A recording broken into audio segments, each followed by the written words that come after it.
ነብዩ ሕዝቅኤል። እስራኤል በስደት በጠፋችበት ዘመን አንድ ነቢይ ሰማያትን የሚያናውጥ የሰውን ዓይን የገለጠ ራእይ ይዞ ተነሳ። ስሙ ሕዝቅኤል ይባላል። የእስራኤልና የይሁዳን ኃጢአት የተሸከመ ነቢይ፣ እግዚአብሔር የእስራኤል ጠባቂ ያደረገው ነቢይ፣ በኮቦር ወንዝ ዳር የእግዚአብሔርን ክብር በመንኮራኩሮች ላይ ተቀምጦ ያየ ነቢይ። ሕዝቅኤል ማስጠንቀቂያን፣ ፍርድንና ተስፋን እንዲያስተምር በእግዚአብሔር የተመረጠ ነቢይ። በእንግዳ ራእዮችና ኃይለኛ ቃላት ሕዝቅኤል የእግዚአብሔርን ሕዝብ በግዞት ውስጥ ቢሆንም እንኳ የጌታ መገኘት እንደማይተዋቸው ያሳሰበ ነቢይ። የእርሱ ታሪክ የመታዘዝ፣ የመለኮታዊ መገለጥና የመልሶ ማቋቋም ክፍል አንዱ ነው። ምንም ያህል ርቀት ብንጓዝ የእግዚአብሔር መንፈስ ሊያድነንና ሊመልሰን እንደሚችል ኃይለኛ የማንቂያ ደወል ነው።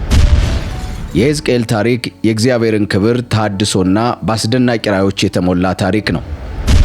ውድ የአሳፍ ቲዩብ ቤተሰቦች፣ ይህ አስደናቂ ታሪክ ለብዙዎች እንዲደርስ ይህንን ቪዲዮ ሼር እያደረጋችሁ፣ ላይክ እያደረጋችሁ እስከ መጨረሻ አብራችሁ እንድትቆዩ በትህትና እንጋብዛለን።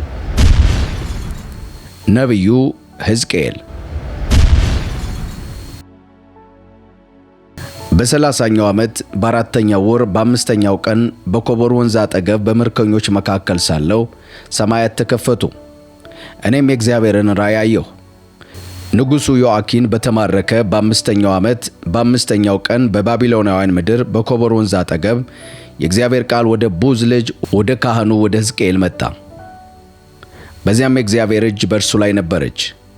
በሕዝቅኤል ምዕራፍ 1 ቁጥር 4 ጀምሮ ነቢዩ ሕዝቅኤል እንደዚህ ይለናል። እኔም አየሁ፣ ስመለከትም እነሆ አውሎ ነፋስ ከሰሜን በኩል መጣ። ይኸውም በታላቅ ብርሃን የተከበበ መብረቅን የሚረጭ ታላቅ ደመና ነበር። የእሳቱም መሃል የጋረ ብረት ይመስል ነበር። በእሳቱም ውስጥ የአራት ሕያዋን ፍጡራን አምሳያ ነበረ። መልካቸውም የሰው ቅርጽ ይመስል ነበር። እያንዳንዳቸውም አራት ፊትና አራት ክንፎች ነበሯቸው። እግራቸው ቀጥ ያለ ነበር። ኮቴያቸውም እንደ ጥጃ ኮቴ ያለ ሲሆን እንደ ተወለወለ ናስም ያብለጨልጭ ነበር። በአራቱ ጎኖቻቸው ባለው ክንፎቻቸው ስር የሰው እጅ ነበራቸው። አራቱም ፊቶችና ክንፎች ነበሯቸው። ክንፎቻቸውም እርስ በርስ ይነካኩ ነበር። እያንዳንዱም ቀጥ ብሎ ይሄድ ነበር። ወደ ኋላቸውም ዞር ብለው አይመለከቱም ነበር። ፊታቸውም እንዲህ ነበር። አራቱ እያንዳንዳቸው የሰው ፊት ነበራቸው። በቀኝ በኩል የአንበሳ ፊት፣ በግራ በኩል የበሬ ፊት ነበራቸው። እያንዳንዳቸውም ደግሞ የንስር ፊት ነበራቸው። እንዲህ ፊታቸው ይህ ይመስል ነበር።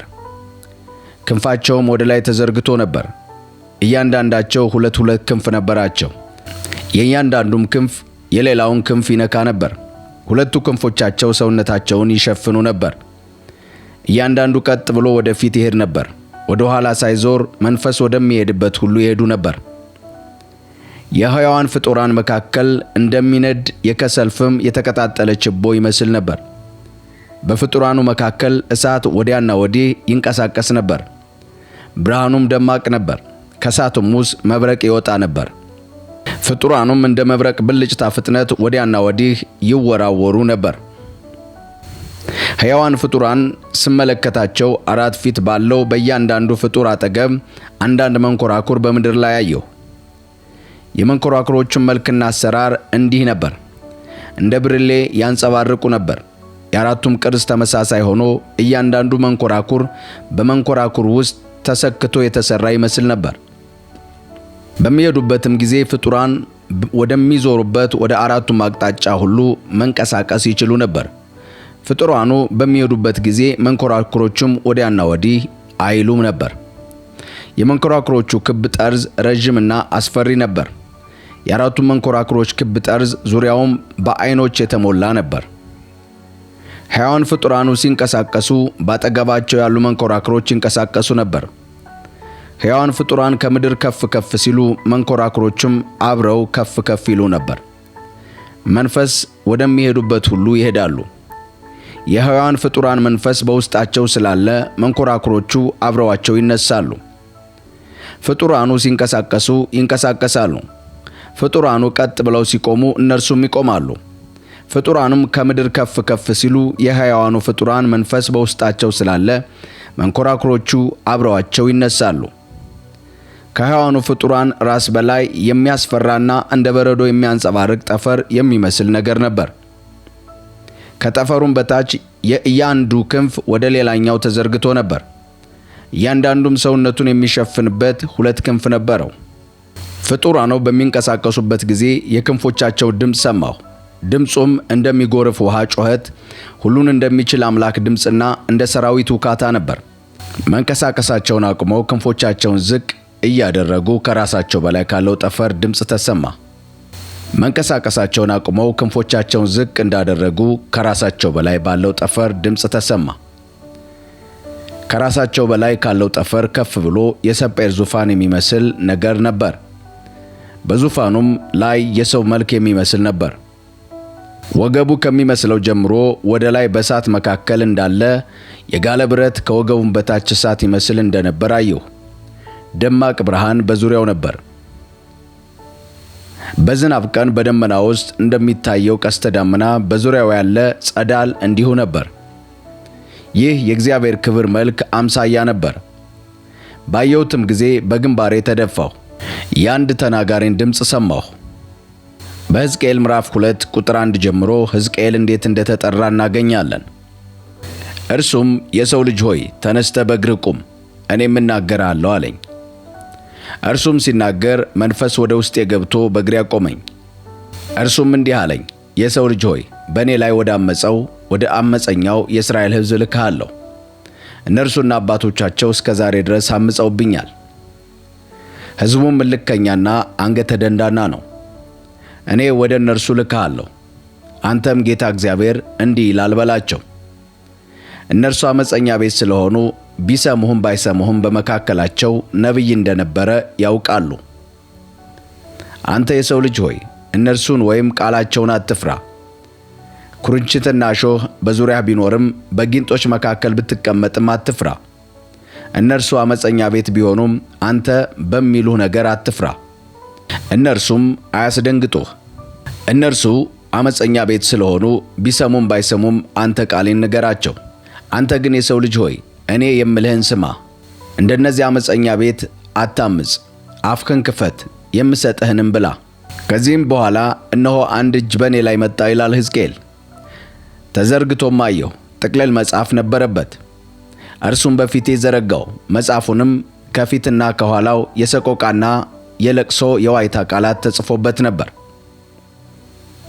እርሱም የሰው ልጅ ሆይ በፊቴ ያለውን ብላ፣ ይህንን ጥቅልል መጽሐፍ ብላና ሄደህ ለእስራኤል ቤት ተናገር አለኝ። ስለዚህም አፌን ከፈትኩ። እርሱም መጽሐፉን አጎረሰኝ። እርሱም የሰው ልጅ ሆይ እኔ የምሰጥህን ይህንን ጥቅልል መጽሐፍ ብላ፣ ሆድህንም ሙላ አለኝ። እኔም በላሁ፣ ባፌም ውስጥ እንደ ማር ጣፈጠኝ። እርሱም እንዲህ አለኝ፣ የሰው ልጅ ሆይ ተነስተ ወደ እስራኤል ቤት ሂድ፣ ቃሌንም ንገራቸው። ወደ እስራኤል ቤት እንጂ ንግግሩ ወደማይሰማና ቋንቋው ወደማይታወቅ ሕዝብ አላክሁም። ንግግራቸው ወደማይገባና ቋንቋቸው ወደማይታወቅ ቃላታቸውን መረዳት ወደማትችል ሕዝብ ብልክ ኑሮ በሰሙኝ ነበር። ነገር ግን የእስራኤል ቤት ሁሉ ልበደንዳኖች እልከኞች ስለሆኑ ሊሰሙኝ አልፈለጉም። ስለዚህ የእስራኤል ቤት አንተን አይሰሙም። እነሆ እኔ በእነርሱ ላይ የማትሰበር ጠንካራ አድርጌአለሁ። ግንባርህን ከባልጭት ይልቅ እንደሚጠነክር ድንጋይ አደርገዋለሁ። አመፀኛ ቤት ቢሆኑም እንኳ አትፍራቸው፣ በፊታቸውም አትሸበር። እርሱም እንዲህ አለኝ፣ የሰው ልጅ ሆይ የምነግርህን ቃል ሁሉ በጥንቃቄ አድምጥ፣ በልብህም ያዝ። ተነስተ በምርኮ ወዳሉት ወገኖች ሄደህ ተናገራቸው። ቢሰሙህም ባይሰሙህም ጌታ እግዚአብሔር እንዲህ ይላል በላቸው። መንፈስም ወደ ላይ ከፍ አድርጎ አነሳኝ። ከኋላይም የእግዚአብሔር ክብር በማደሪያው ስፍራ ይባረክ የሚል ታላቅ ህምህምታ ሰማሁ። ይህም የሕያዋን ፍጡራን ክንፎች እርስ በርስ ሲጋጩ ባጠገባቸው ያሉ መንኮራኩሮች የሚያሰሙት ታላቅ ህምህምታ ነበር። መንፈስ ወደ ላይ ከፍ አድርጎ ወሰደኝ። እኔም በምሬትና በመንፈሴ ቁጣ ሄድሁ። የእግዚአብሔርም ጽኑ እጅ በላዬ ነበረች። ከዚያም በኮቦሮዝ አጠገብ በቴል አቪቭ ወደሚኖሩ ምርኮኞች መጣሁ። በድንጋጤ ፈዝዤ ከእነርሱ ጋር 7 ቀን በመካከላቸው ተቀመጡ። በሕዝቅኤል ምዕራፍ 3 ቁጥር 16 ጀምሮ ለእስራኤል የተሰጠውን ማስጠንቀቂያ እንደዚህ እናገኛለን። ከሰባቱም ቀን በኋላ የእግዚአብሔር ቃል ወደ እኔ እንዲህ ሲል መጣ። የሰው ልጅ ሆይ ለእስራኤል ቤት ጠባቂ አድርጌአለሁ። ስለዚህ ቃሌን ስማ፣ የምነግርህንም ማስጠንቀቂያ አስተላልፍላቸው። እኔ ኃጢአተኛውን ሰው በእርግጥ ትሞታለህ ባልሁት ጊዜ አንተ ባታስጠነቅቀው፣ ነፍሱንም ያድን ዘንድ ከክፉ ሥራው እንዲመለስ ባትነግረው፣ ያ ኃጢአተኛ በኃጢአት ይሞታል። አንተም ስለ ደሙ ኃላፊነትን እጠይቅሃለሁ።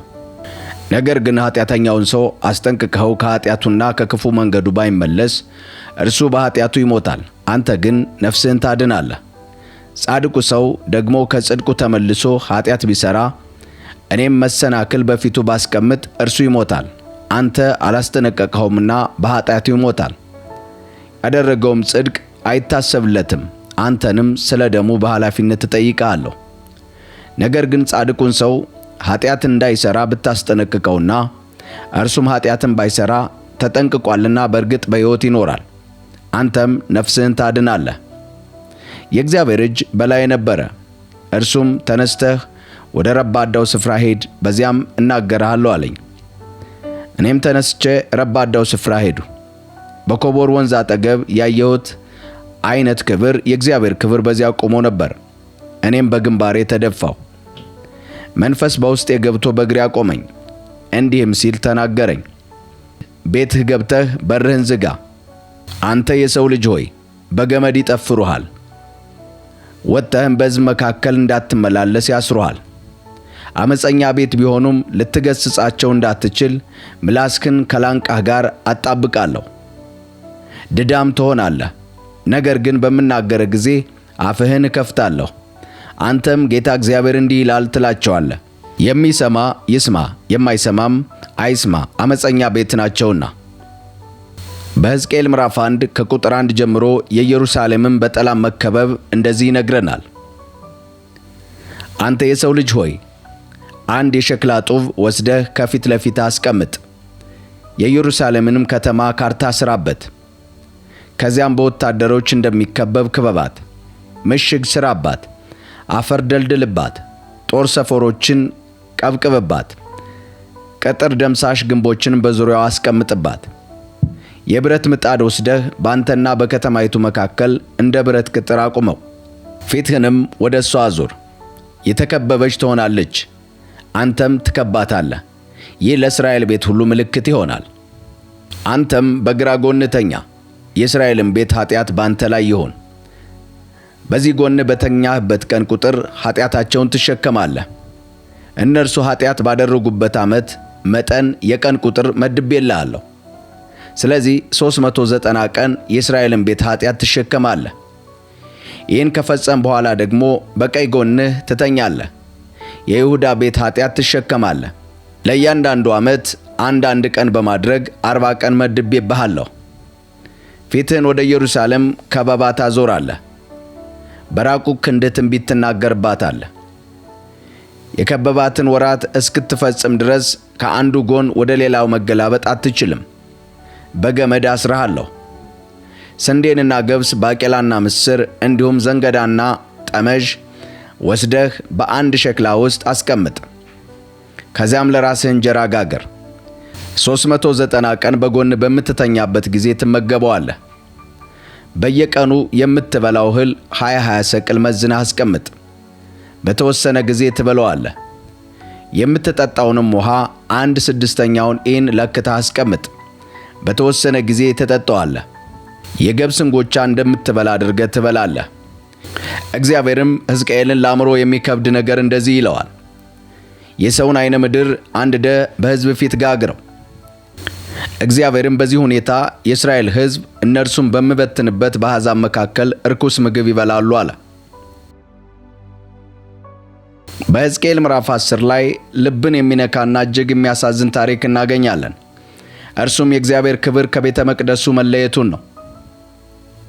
እኔም አየሁ፣ እነሆ ከኪሩቤል ራስ በላይ ካለው ጠፈር ከፍ ብሎ የሰንፔር ዙፋን የሚመስል ነገር ነበር። እግዚአብሔርም በፍታ የለበሰውን ሰው በኪሩቤል ስር ወዳሉት መንኮራኩሮች መካከል ግባ፣ በኪሩብ መካከል ካለውም የእሳት ፍም እጅህን ሞልተህ ዝገን፣ በከተማይቱም ላይ በትነው አለው። ሰውየውም እያየሁት ገባ።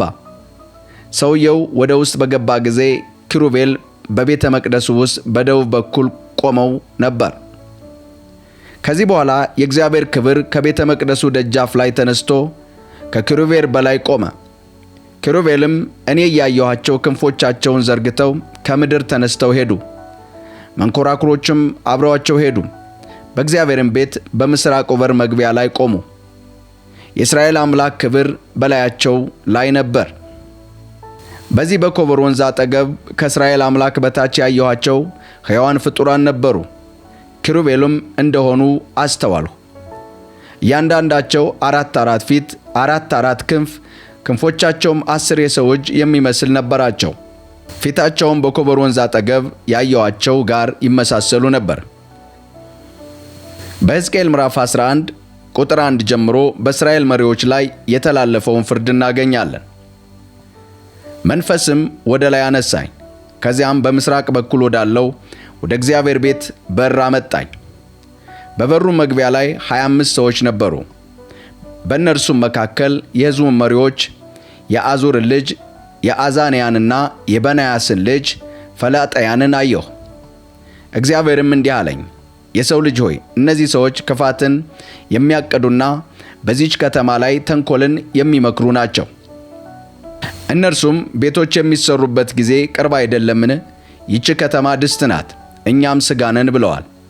ስለዚህ ትንቢት ተናገርባቸው። የሰው ልጅ ሆይ ትንቢት ተናገር።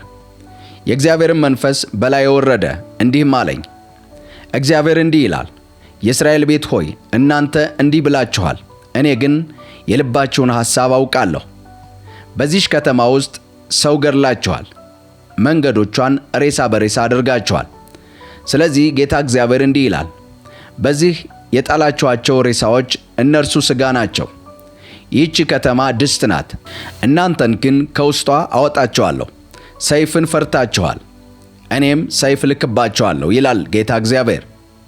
እናንተ በዙሪያችሁ ያሉትን የአሕዛብ ሥርዓት ተከተላችሁ እንጂ ትእዛዜን አልፈጸማችሁም፣ ሕጌንም አልጠበቃችሁምና። ትንቢት እየተናገሩ ሳለ የበናያስ ልጅ ፈላጥያ ሞተ። እኔም በግንባሬ ተደፍቼ ጌታ እግዚአብሔር ሆይ ወዮ፣ የእስራኤልን ቅሬታ ፈጽመህ ታጠፋለህን? በማለት በታላቅ ድምፅ ጮኽሁ። በሕዝቅኤል ምዕራፍ 11 ቁጥር 16 ጀምሮ የእስራኤልን የመመለስ ተስፋ እንደዚህ ይነግረናል። ስለዚህ እንዲህ በል፣ ጌታ እግዚአብሔር እንዲህ ይላል፣ ከአሕዛብ መካከል እሰበስባቸዋለሁ፣ ከተበተናችሁበትም አገር እመልሳቸዋለሁ፣ የእስራኤልንም ምድር እንደገና እሰጣቸዋለሁ። ወደዚያ በተመለሱ ጊዜ የረከሱ ምስሎቿን ጸያፍ ተግባሯን ያስወግዳሉ። የማያወላውል ልብ እሰጣቸዋለሁ፣ አዲስ መንፈስ በውስጣቸው አኖራለሁ። ድንጋዩን ልብ ከውስጣቸው አወጣለሁ፣ ሥጋን ልብም እሰጣቸዋለሁ። ስለዚህ ትእዛዜን ይፈጽማሉ፣ ሕጌንም ይጠብቃሉ። እነርሱም ሕዝቤ ይሆናሉ፣ እኔም አምላክ እሆናቸዋለሁ። ነገር ግን ልባቸው ወደ ረከሱ ምስሎቻቸውና ወደ ጸያፍ ተግባራቸው ያዘነበለውን እንደ ሥራቸው እከፍላቸዋለሁ ይላል ጌታ እግዚአብሔር። መንፈስም ወደ ላይ አነሳኝ። በእግዚአብሔርም መንፈስ በተሰጠው ራእይ በባቢሎን ምድር ወደ ነበሩት ምርኮኞች አመጣኝ። ከዚያም ያየሁት ራእይ ከኔ ወጥቶ ሄደ። እኔም እግዚአብሔር ያሳየኝን ነገር ሁሉ ለምርኮኞቹ ነገርኋቸው። ሕዝቅኤል እንዲህ በማለት ይቀጥላል። የእግዚአብሔር ቃል እንዲህ ሲል ወደ እኔ መጣ። የሰው ልጅ ሆይ በአመፀኛ ሕዝብ መካከል ተቀምጠሃል። የሚያዩበት ዓይን አላቸው፣ ነገር ግን አያዩም። የሚሰሙበት ጆሮ አላቸው፣ ነገር ግን አይሰሙም፣ አመፀኛ ሕዝብ ናቸውና። ስለዚህ የሰው ልጅ ሆይ እነርሱ እያዩህ በቀን ጓዝህን ጠቅልለህ ለመሰደድ ተዘጋጅ። ካለህበትም ስፍራ ተነስተህ ወደ ሌላ ቦታ ሂድ። አመፀኛ ቤት ቢሆኑም ምናልባት ይህንን ያስተውሉታል። በቀን እያዩ ጓዝህን እንደ ስደተኛ ጓዝ አውጣው። በምሽትም እያዩህ ስደተኛ እንደሚወጣ ውጣ። እነርሱ እያዩህ ግንቡን ነድለህ ጓዝህን በዚያ አሾልከው። በፊታቸውን ጓዝህን በትከሻ ላይ አስቀምጥ። በምሽትም ተሸክመው ውጣ። ለእስራኤል ቤት ምልክት አድርጌአለሁና ምድሪቱን እንዳታይ ፊትህን ሸፍን። እኔም በታዘዝኩት መሰረት አደረግኩ። በቀን ጓዜን ጠቅልዬ እንደ ስደተኛ ጓዝ አወጣሁ። በምሽትም ግንቡን በእጄ ነደልኩት። እያዩኝም በምሽት ጓዜን በትከሻ ላይ ተሸክሜ ወጣሁ። በማግስቱም ጠዋት የእግዚአብሔር ቃል እንዲህ ሲል ወደ እኔ መጣ። የሰው ልጅ ሆይ አመፀኛው የእስራኤል ቤት ይህ የምታደርገው ምንድን ነው ብለው ጠይቀውህ አልነበረምን? እንዲህ በላቸው፣ ጌታ እግዚአብሔር እንዲህ ይላል፣ ይህ የትንቢት ቃል በኢየሩሳሌም ለሚኖሩ መስፍንና በዚያ ለሚገኙ ለእስራኤል ቤት ሁሉ ነው። እኔ ምልክታችሁ ነው በላቸው። እኔ እንዳደረግሁ እንዲሁ በእነርሱ ይደረግባቸዋል። በምርኮኛነትም ተሰደው ይሄዳሉ። በመካከላቸው ያለው መስፍን በምሽት ጓዙን በትከሻው ተሸክሞ ይወጣል። ሾልኮ እንደሚሄድ ግንቡ ይነደልለታል፣ ምድሪቱም እንዳያይ ፊቱን ይሸፍናል። መረቤን በእነርሱ ላይ ዘረጋለሁ፣ በወጥመዴም ይያዛል። ወደ ከለዳውያን ምድር ወደ ባቢሎን አመጣዋለሁ፣ ነገር ግን እርሷን ሳያያት በዛ ይሞታል። በሕዝቅኤል ምዕራፍ 13 እግዚአብሔር ሐሰተኛ ነቢያትን ሲያወግዝ እናገኛለን። የእግዚአብሔር ቃል እንዲህ ሲል ወደ እኔ መጣ። የሰው ልጅ ሆይ ትንቢት በሚናገሩ በእስራኤል ነቢያት ላይ ትንቢት ተናገር። ከገዛ ራሳቸው ትንቢት የሚናገሩትን እንዲህ በላቸው፣ የእግዚአብሔርን ቃል ስሙ። ጌታ እግዚአብሔር እንዲህ ይላል፣ አንዳች ነገር ሳያዩ የራሳቸውን መንፈስ ለሚከተሉ ሞኞች ነቢያት ወዮላቸው። እስራኤል ሆይ ነቢያትሽ በፍርስራሽሽ መካከል እንደሚኖሩ ቀበሮች ናቸው። ራያቸውም ሐሰት፣ ትንቢታቸውም ውሸት ነው። እግዚአብሔር ሳይልካቸው እግዚአብሔር እንዲህ ይላል ይላሉና፣ ይህም ሆኖ የተናገሩት ይፈጸማል ብለው ይጠብቃሉ። እኔ ሳልናገር እግዚአብሔር እንዲህ ይላል ስላሉ ሐሰተኛ ራእይ ማየታቸው ውሸተኛስ ትንቢት መናገራቸው አይደለምን? ስለዚህ ጌታ እግዚአብሔር እንዲህ ይላል፣ ቃላቸው ሐሰት ራያቸውም ውሸት ስለሆነ እኔ በእናንተ ላይ ተነስቻለሁ ይላል ጌታ እግዚአብሔር። እጄ የሐሰት ራእይ በሚያዩትና በሚሟርቱት ነቢያት ላይ ተነስቷል። የሕዝቤ ጉባኤ ተካፋይ አይሆኑም፣ በእስራኤል ቤት መዝገብ አይጻፉም፣ ወደ እስራኤልም ምድር አይገቡም። በዚያ ጊዜ እኔ ጌታ እግዚአብሔር እንደሆንሁ ታውቃላችሁ። ሰላም ሳይሆን ሰላም አለ እያሉ ሕዝቤን ያስታሉ። ሕዝቡ ካብ ሲሰራ እነርሱ በኖራ ይለስናሉ። ስለዚህ በኖራ ለሚለስኑት ካብ እንደሚወድቅ ንገራቸው። ዶፍ ይወርዳል፣ ታላቅ የበረዶ ድንጋይ ይሰዳለሁ፣ አውሎ ነፋስም ይነሳል። እነሆ ካቡ ሲፈርስ ሕዝቡ የለሰናችሁበት ኖራ ወዴት ሄደ ብለው አይጠይቋቸውምን? ስለዚህ ጌታ እግዚአብሔር እንዲህ ይላል፣ በመዓቴ አውሎ ነፋስ እሰዳለሁ፣ በቁጣዬም የበረዶ ድንጋይ ልካለሁ። ዶፍም ከታላቅ ጥፋት ጋር ይወርዳል። በኖራ የለሰናችሁትን ካብ አፈርሳለሁ፣ መሰረቱም ተገልብጦ እስኪታይ ድረስ ከምድር ጋር እደባልቀዋለሁ። ቅጥሩም በሚወድቅበት ጊዜ እናንተም በውስጡ ታልቃላችሁ። በዚያን ጊዜ እኔ እግዚአብሔር እንደሆንኩ ታውቃላችሁ። መዓቴንም በቅጥሩና ኖራ በለሰኑት ሰዎች ላይ እሰዳለሁ። እናንተንም እንዲህ እላችኋለሁ፣ ቅጥሩንና ቅጥሩን በኖራ የለሰኑት የሉም። ኢየሩሳሌም ትንቢት የተናገሩላትና ሰላም ሳይሆን ሰላም ራእይ ያዩላት የእስራኤል ነቢያት ጠፍተዋል ይላል ጌታ እግዚአብሔር። አሁንም የሰው ልጅ ሆይ ከራሳቸው አመንጭተው ትንቢት ወደሚናገሩት ወደ ሕዝብ ሴቶች ልጆች ፊትህን መልስ፣ ትንቢትም ተናገርባቸው። እንዲህም በል፣ ጌታ እግዚአብሔር እንዲህ ይላል፣ የሕዝብን ነፍስ ለማጥመድ ለአስማታቸው ለእጃቸውም አንጓ ሁሉ አሸንክታብ ለሚያሰፉና የተለያዩ መጠን ያለውን የራስ መሸፈኛ ለሚያበጁ ሴቶች ወዮላቸው። በውኑ የሕዝቤ ነፍስ ያጠመዳችሁት የራሳችሁን ነፍስ ታድናላችሁን?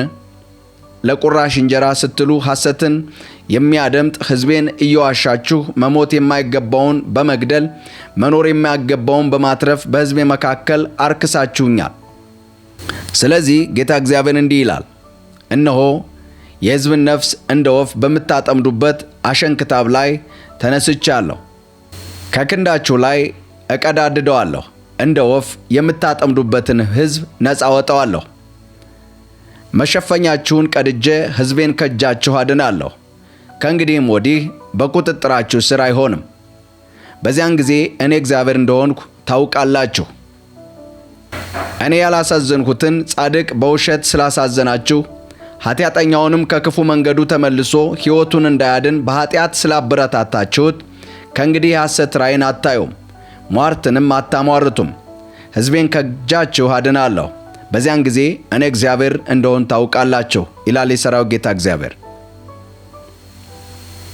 ነቢዩ ሕዝቅኤል ይቀጥላል። የእግዚአብሔር ቃል እንዲህ ሲል ወደ እኔ መጣ ይላል።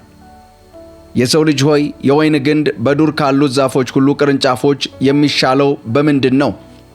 የሚጠቅም ነገር ለመስራት ከግንዱ አንዳች ተወስዶ ያውቃልን? ዕቃ የሚንጠለጠልበትስ ኩላብ በእርሱ ይበጃልን? እንዲነድድ እሳት ላይ ከተጣለ በኋላ እሳቱ ጫፍና ጫፉን አቃጥሎ መሃሉን ከለበለበው ለአንዳች ነገር ይጠቅማልን? እንዲህ ደህና ሆኖ ሳለ ለምንም ነገር ካልጠቀመ እሳት ካቃጠለውና ከለበለበው በኋላ ረብ የለሽነቱ የቱን ያህል የባሰ ይሆን? ስለዚህ ጌታ እግዚአብሔር እንዲህ ይላል፣ ከዱር ዛፎች መካከል የወይን ግንድ እንዲነድድ ለእሳት አሳልፌ እንደሰጠሁት እንዲሁ የኢየሩሳሌም ነዋሪዎች አሳልፌ እሰጣለሁ። ፊቴን በክፋት ወደ እነርሱ መልሳለሁ። ከእሳት ቢያመልጡም ገና እሳት ይበላቸዋል። ፊቴን በከፋ ወደ እነርሱ መልሳለሁ። እኔ እግዚአብሔር እንደሆንሁ ታውቃላችሁ። ታማኝ ካለመሆናችሁም የተነሳ ምድሪቱን ባድማ አደርጋታለሁ ይላል ጌታ እግዚአብሔር። በሕዝቅኤል ምዕራፍ 16 ኢየሩሳሌም ታማኝ ስላለመሆኗ የተሰጠ ቃል። የእግዚአብሔር ቃል እንዲህ ሲል ወደ እኔ መጣ። የሰው ልጅ ሆይ ለኢየሩሳሌም አጸያፊ ተግባሯን ፊት ለፊት ንገራት። እንዲህም በል፣ ጌታ እግዚአብሔር ኢየሩሳሌምን እንዲህ ይላታል፣ ዘርሽና ትውልድሽ ከከነዓን ምድር ነው። አባትሽ አሞራዊ እናትሽም ኬጢያዊ ነበሩ። በተወለድሽበትም ቀን እትብትሽ አልተቆረጠም። ንጹሕ እንድትሆኚ በውሃ አላጠበሽም፣ በጨው አልታሸሽም፣ በጨርቅም አልተጠቀለልሽም። በርኅራኄን ተመለክቶሽ ወይም አዝኖልሽ ከነዛ እንዳንዱ እንኳ ያደረገልሽ ሰው አልነበረም። ይልቁንም በተወለድሽበት ቀን ተንቀሽ ስለነበር ሜዳ ላይ ተጣልሽ።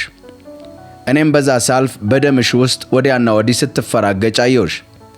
በደምሽም ውስጥ ተኝተሽ ሳለሽ በሕይወት ኑሪ አልሁሽ። ሜዳ ላይ እንዳለ ቡቃያ አሳደግሁሽ፣ አንቺም አደግሽ፣ ብርቅም ዕንቁም ሆንሽ። ጡቶችሽም አጎጠጎጡ፣ ጸጉርሽም አደገ። ነገር ግን ከእናትሽ ማኅፀን እንደ ወጣሽ ዕርቃንሽን ነበርሽ። ዳግመኛም ባጠገብሽ በማልፍ ጊዜ ወደ አንቺ ተመለከቱ።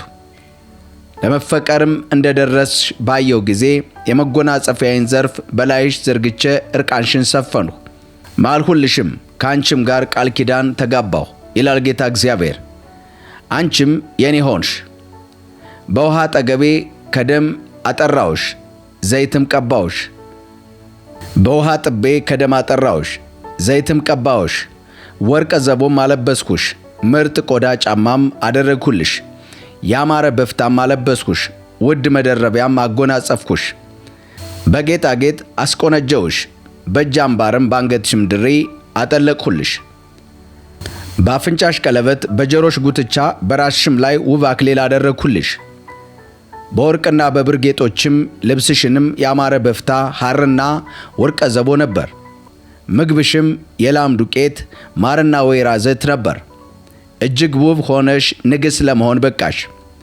እኔ ከሰጠሁት ሞገስ የተነሳ ውበትሽ ፍጹም በመሆኑ ዝናሽ በአሕዛብ መካከል ገነነ ይላል ጌታ እግዚአብሔር። ነገር ግን በውበትሽ ተመካሽ፣ ዝናሽንም ለአመንዝራነት ተጠቀምሽበት። ካላፊ አግዳሚ ጋር ያለ ገደብ አመነዘርሽ። ውበትሽም ለማንም ሆነ።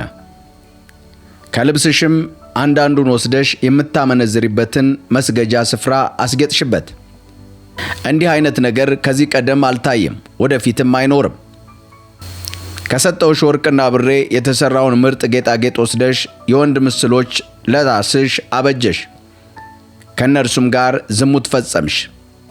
ወርቀ ዘቦ ልብስሽን ወስደሽ ደረብሽላቸው፣ ዘይቴንና ዕጣንንም በፊታቸው አቀረብሽ። እንድትበይ የሰጠውሽን ምግብ ይኸውም ምርጡን ዱቄት ማሩንና የወይራ ዘይቱን መልካም መዓዛ ያለውን ዕጣን አድርገሽ አቀረብሽላቸው። እንዲህ ያለ ነገር ተፈጽሟል ይላል ጌታ እግዚአብሔር። ለእኔ የወለድሻቸውን ወንዶችና ሴቶች ልጆች እንዲበሏቸው ለምስሎች ሰዋሽላቸው። አመንዝራነትሽ አንሶ ነውን? ልጆችን አርደሽ ለጣዖት መሥዋዕት አድርገሽ ያቀረብሽው? በእነዚህ አጸያፊ ተግባሮችሽና አመንዝራነትሽ ሁሉ ከእናትሽ ማኅፀን እንደ ወጣሽ ትፈራገጭ የነበርሽበትን የሕፃንነትሽን ወራት ትዝ አላለሽም? በሕዝቅኤል ምዕራፍ 17 ስለ ንስርና ስለ ወይን የተነገረ ምሳሌ። የእግዚአብሔር ቃል እንዲህ ሲል ወደ እኔ መጣ። የሰው ልጅ ሆይ እንቆቅልሽ አቅርብ፣ ለእስራኤል ቤትም በተምሳሌት ተናገር። እንዲህም በል፣ ጌታ እግዚአብሔር እንዲህ ይላል፣ ትልቅ ክንፍና ረዥም ማርገብገቢያ ያለው እንዲሁም አካሉ በላባ የተሸፈነ መልኩ ዝንጉርጉር የሆነ ታላቅ ንስር ወደ ሊባኖስ መጥቶ የዝግባ ዛፍ ጫፍ ያዘ። ከጫፉም የላይኛይቱን ቀንበጥ ቀንብጦ ወደ ነጋዴዎች ምድር ወሰደ፣ በሸቀጥ ነጋዴዎችም ከተማ ተከለው። ከዚህም በኋላ ከምድሪቱ ዘር ወስዶ በመልካም አፈር አኖረው። ውሃ እንደ ልብ ባለበት ቦታ አጠገብ እንደ አካያ ዛፍ ተከለው። በበቀለም ጊዜ አጭርና ወደ ጎን የተንሰራፋ የወይን ተክል ሆነ። ቅርንጫፎቹም ወደ እርሱ አቅጣጫ አደጉ። ንስሮቹ ግን እዚያው ከበታች ቀሩ። ስለዚህ የወይን ተክል ሆነ፣ ቅርንጫፎችን አወጣ፣ ለምለም ቀንበጦችንም አበቀለ። ደግሞም ትልቅ ክንፍ ያለውና አካሉ በላባ የተሸፈነ ሌላ ታላቅ ንስር ነበር። ያ የወይን ተክልም ውሃ ለማግኘት ከተተከለበት ቦታ ስሩን ወደ እርሱ ሰደደ፣ ቅርንጫፉንም ወደ እርሱ ዘረጋ። ቅርንጫፍ እንዲያወጣ ፍሬ እንዲያፈራና ያማረ የወይን ተክል እንዲሆን በአጠገቡ ብዙ ውሃ ባለበት በመልካም መሬት ተተክሎ ነበር። እንዲህም በላቸው፣ ጌታ እግዚአብሔር እንዲህ ይላል፣ ያድግ ይሆን? ይጠወልግ ዘንድ ስሩ ተነቅሎ ፍሬ አይረግፍምን? ቀንበጡም ሁሉ ይደርቃል። ከስሩም ለመንቀል ብርቱ ክንድና የብርቱ ሰው ጉልበት አያስፈልገውም። በሌላ ስፍራ ቢተከል ይጸድቅ ይሆን? የምስራቅ ንፋስ ሲመታው ባደገበት ስፍራ ፈጽሞ አይደርቅምን? የእግዚአብሔር ቃል እንዲህ ሲል ወደ እኔ መጣ። ስለዚህ አመፀኛ ቤት እንዲህ በል፣ የእነዚህ ነገሮች ትርጉም ምን እንደሆነ አታውቅምን? እንዲህ በላቸው፣ የባቢሎን ንጉሥ ወደ ኢየሩሳሌም ሄደ፣ ንጉሷንና መሳፍንቶቿን ማረከ፣ ወደ ባቢሎንም ይዟቸው ተመለሰ። ከንጉሣውያን ቤተሰብ አንዱ ወስዶ ከእርሱ ጋር ውል አደረገ፣ በመሐላም ቃል አስገባው። የምድሪቱንም ታላላቅ ሰዎች ማርኮ ወሰደ። ይኸውም የምድሪቱ መንግሥታት ተዋርዳ የእርሱን ውል በመጠበቅ ብቻ እንድትኖር እንጂ ዳግመኛ እንዳታንሰራራ ለማድረግ ነበር። ንጉሡ ግን በእርሱ ላይ አመፀ። ፈረሶችንና ብዙ ሠራዊት ለማግኘት መልእክተኞችን ወደ ግብፅ ላከ። ይሳካለት ይሆን? እንዲህ አይነቱን ነገር የፈጸመ ያመልጣልን? ውል ያፈረሰ ሳይቀጣ ይቀራልን? በሕያውነቴ እምላለሁ ይላል ልዑል እግዚአብሔር፣ መሐላውን ባለመቀበል ውሉን ባፈረሰበት በዙፋኑ ላይ ባስቀመጠው ንጉሥ ምድር በባቢሎን ይሞታል። በሕያውነቴ እምላለሁ፣ ያቃለለውን መሐላዬንና ያፈረሰውን ኪዳን በራሱ ላይ አመጣለሁ። መረቤን በላዩ ዘረጋለሁ፣ በወጥመዴም ይያዛል። ወደ ባቢሎን እሰደዋለሁ። በእኔ ላይ ስላመፀ በዛ እፈርድበታለሁ። የሚሸሸውም ወታደሩ ሁሉ በሰይፍ ይወድቃል፣ የተረፉትም ወደ ነፋስ ይበተናሉ። በሕዝቅኤል 18 ኃጢአት የምትሠራ ነፍስ እንደምትሞት እግዚአብሔር በነቢዩ እንደዚህ ይናገራል። የእግዚአብሔር ቃል እንዲህ ሲል ወደ እኔ መጣ። ስለ እስራኤል ምድር አባቶች ጎበዛዝቶችም የወይን ፍሬ በሉ፣ የልጆቹንም ጥርስ አጠረሰ እያላችሁ የምትመስሉት ተምሳሌት ምን ለማለት ነው? በሕያውነቴ እምላለሁ ይላል ልዑል እግዚአብሔር፣ ከእንግዲህ ይህ ምሳሌ በእስራኤል ምድር አትመስሉም። እነሆ ነፍስ ሁሉ የኔ ናት። የአባት ነፍስ የኔ እንደሆነች ሁሉ የልጁም ነፍስ የኔ ናት። ኃጢአት የምትሠራ ነፍስ እርሷ ትሞታለች። በቅንነትና በትክክል የሚሠራ ጻድቅ ሰው ቢገኝ በኮረብታ ባሉ አብያተ ጣዖታት የቀረበውን አይበላም። በእስራኤል ቤት ወዳሉት ጣዖታት አይመለከትም። የባልንጀራውን ሚስት አያገባም። ከሴት ጋር በወር አበባዋ ጊዜ አይተኛም። ማንንም አይጨቁንም። ነገር ግን በመያዣ የተወሰደውን እንኳ ለአበዳሪው ይመልሳል። ለተራበ የራሱን እንጀራ ለተራቆተም ልብስ ይሰጣል እንጂ በጉልበት አይቀማም። በአራጣ አያበድርም። ከፍተኛ ወለድም አይቀበልም። እጁን ከበደል ይሰበስባል። በሰውና በሰው መካከል በትክክል ይፈርዳል። ሥርዓቴን ይከተላል፣ ሕጌንም በቅንነት ይጠብቃል። ይህ ሰው ጻድቅ ነው፣ ፈጽሞ በሕይወት ይኖራል ይላል ጌታ እግዚአብሔር። ነገር ግን ይህ ሰው ደም የሚያፈስ ወይም የሚከተሉትን ኃጢአቶች ማንኛውንም የሚፈጽም ዓመፀኛ ልጅ ቢኖረው አባትየው አንዱንም ባያደርግ ልጁ ግን በኮረብታው መስገጃ የቀረበውን ቢበላ የባልንጀራውን ሚስት ቢያገባ ድሃውንና ችግረኛውን ቢጨኩን በጉልበት ቢቀማ በመያዣነት የወሰደውን ባይመልስ ወደ ጣዖት ቢመለከት አጸያፊ ተግባራትን ቢፈጽም ባራጣ ቢያበድር ከፍተኛ ወለድ ቢቀበል እንዲህ አይነቱን ሰው በሕይወት ይኖራልን? ከቶ አይኖርም። እነዚህን አጸያፊ ነገሮች አድርጓልና በእርግጥ ይሞታል፣ ደሙም በገዛ ራሱ ላይ ይሆናል። ይህም ልጅ ደግሞ በተራው ልጅ ቢበድል ልጁም አባቱን ያደረገውን ኃጢአት ሁሉ አይቶ ባይፈጽም ይኸውም በኮረብታው መስገጃ የቀረበውን ባይበላ በእስራኤል ቤት ላይ ወዳሉት ጣዖታት ባይመለከት የባልንጀራውን ሚስት ባያባብል ሰውን ባይጨቁን ብድር ለመስጠት መያዣ ባይቀበል በጉልበት ባይቀማ ነገር ግን ምግቡን ለተራበ ልብሱን ለተራዘ ቢሰጥ እጁን ድሃ ከመበደል ቢሰበስብ አራጣ ወይም ከፍተኛ ወለድ ባይቀበል ሕጌን ቢጠብቅ ሥርዓቴንም ቢከተል በሕይወት ይኖራል እንጂ በአባቱ ኃጢአት አይሞትም። አባቱ ግን የሰውን መብት ስለደፈረ ወንድሙን በጉልበት ስለቀማ በሕዝብ መካከል የማይገባውን ስላደረገ በገዛ ኃጢአቱ ይሞታል። እናንተ ግን ልጅ ስለ አባቱ ኃጢአት ለምን አይቀጣም ትላላችሁ? ልጁ ቀናና ትክክለኛውን ነገር ስላደረገ ሥርዓቴን ሁሉ በጥንቃቄ ስለጠበቀ በሕይወት ይኖራል። መሞት የሚገባው ኃጢአት የሠራው ነፍስ ናት። ልጅ በአባቱ ኃጢአት አይቀጣም፣ አባትም በልጁ ኃጢአት አይቀጣም።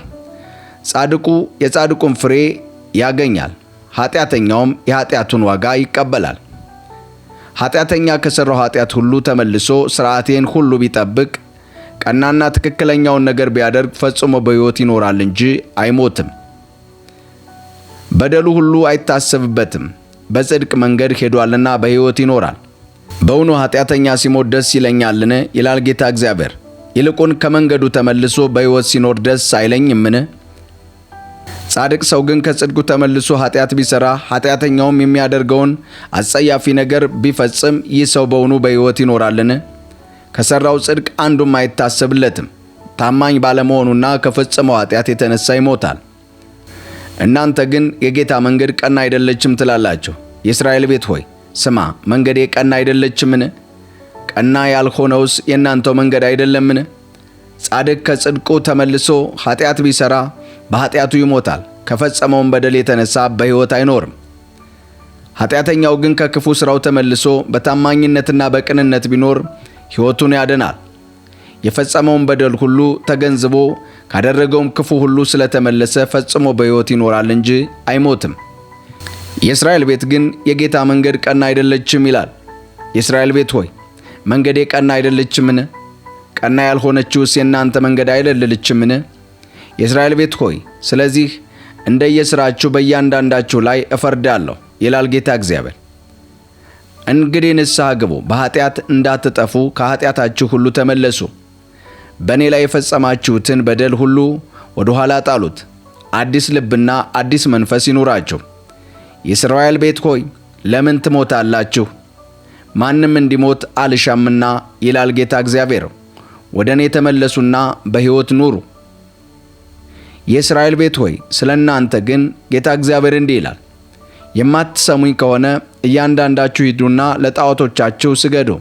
ነገር ግን በቁርባናችሁና በጣዖቶቻችሁ ቅዱሱን ስሜን ከእንግዲህ አታርክሱ። በቅዱሱ ተራራዬ ከፍ ባለው የእስራኤል ተራራ ላይ በዚህ ምድር የእስራኤል ቤት ሁሉ ያመልከኛልና ይላል ጌታ እግዚአብሔር። እኔም በዚያ እቀበላቸዋለሁ፣ ቁርባናቸውንና በኩራቸውን ከተቀደሱ መሥዋዕቶቻቸው ሁሉ ጋር በዚያ እሻለሁ። ከሕዝቦች መካከል ባወጣኋችሁ ጊዜ ከተበተናችሁባቸው አገሮች በሰበሰብኋችሁ ጊዜ መልካም መዓዛ እንዳለው ዕጣን እቀበላችኋለሁ። በእናንተም መካከል ቅዱስ መሆኔን በአሕዛብ ፊት እገልጣለሁ። ለአባቶቻችሁ ልሰጥ እጄን አንስቼ ወደ ማልሁላቸው ምድር ወደ እስራኤል አገር በማስገባችሁ ጊዜ እኔ እግዚአብሔር እንደሆንሁ ታውቃላችሁ። በዛም መንገዳችሁንና ራሳችሁን ያረከሳችሁበትን ተግባር ሁሉ ታስታውሳላችሁ። በፈጸማችሁትም ክፋት ሁሉ ራሳችሁን ትጸየፋላችሁ። የእስራኤል ቤት ሆይ እንደ ክፉ መንገዳችሁና እንደ ብልሹ ተግባራችሁ ሳይሆን ስለ ስሜ ስል በምጎበኛችሁ ጊዜ እኔ እግዚአብሔር እንደሆን ታስታውሳላችሁ ይላል ጌታ እግዚአብሔር። በሕዝቅኤል ምዕራፍ 21 ላይ የቅጣት በትር ስለሆነችው ባቢሎን የእግዚአብሔር ቃል እንደዚህ ይናገራል በነቢዩ። የእግዚአብሔር ቃል እንዲህ ሲል ወደ እኔ መጣ ይላል ሕዝቅኤል።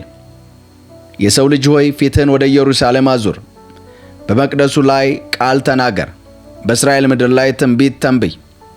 እንዲህም በል፣ እግዚአብሔር እንዲህ ይላል፣ እኔ ባንቺ ላይ ተነስቻለሁ፣ ሰይፌንም ከሰገባው እመዛለሁ። ጻድቁንም ክፉውንም ለማስወገድ ሰይፌን ከደቡብ ጀምሮ እስከ ሰሜን ባለው ሕዝብ ሁሉ ላይ ከሰገባው ይመዘዛል። ሰይፌን ከሰገባው የመዘዝኩት እኔ እግዚአብሔር እንደሆንሁ ሕዝቡ ሁሉ ያውቃል፣ እርሱም ወደ ሰገባው አይመለስም። ስለዚህ የሰው ልጅ ሆይ አቃስት፣ በተሰበረ ልብና በመረረ ሐዘን አቃስት። እነርሱም ለምን ታቃስታለህ ቢሉህ ስለሚመጣው ክፉ ወሬ ነው። ልብ ሁሉ ይቀልጣል፣ እጅም ሁሉ ይዝላል፣ ነፍስ ሁሉ ይደክማል፣ ጉልበትም ሁሉ ውሃ ይሆናል በላቸው። እነሆ ይመጣል ይፈጸምማል ይላል ጌታ እግዚአብሔር። የእግዚአብሔር ቃል እንዲህ ሲል ወደ እኔ መጣ። የሰው ልጅ ሆይ ትንቢት ተናገር፣ እንዲህም በል፣ ጌታ እንዲህ ይላል፣ ሰይፍ ሰይፍ፣ የተሳለ የተወለወለም፣ የተሳለም ሊገድል የተወለወለም እንደ መብረቅ ሊያንጸባርቅ ነው። ታዲያ እንዴት ደስ ሊለን ይችላል? ሰይፍ የልጅን በትር መንግሥት እንደ ማንኛውም በትር ንቋል።